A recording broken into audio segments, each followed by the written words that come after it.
A Vietnam veteran is desperately searching for one of his fellow Marines. The problem? He doesn't remember his first name. Now he's hoping someone here in New Mexico will recognize the man they all knew as Lurch. News 13's Emily Younger has the story.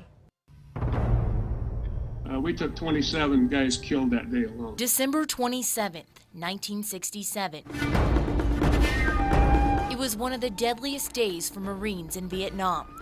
Veteran Jim Snyder survived it. When that anniversary comes around, we all remember. I remember it probably every day when I get up. Snyder, a teen back then, also remembers the men who fought by his side for 13 months. They talk about a band of brothers. I guess we were.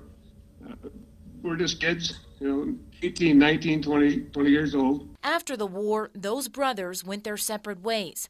Now, nearly 50 years later, about a dozen members of 1st Platoon Lima have reunited.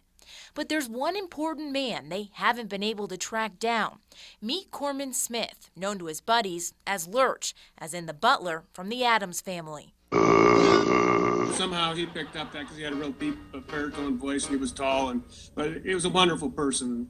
And we've searched for a number of people. Some we just can't find, and this one of them. Snyder and his buddies can't remember Lurch's first name. They do know his last name is Smith, and he's from somewhere in New Mexico. They believe the 6'6" vet would now be in his early 70s. Lurch has just been one we'd like to see because he was a good friend. Snyder is now begging someone who may know Lurch to come forward. He's even put an ad in the local paper for information.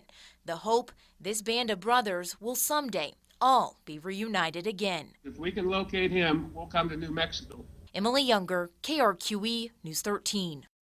The veterans have already visited Kentucky, Minnesota, and California to meet up with their fellow Marines. If you know anything about Lurch, we've posted Snyder's contact information on KRQE.com.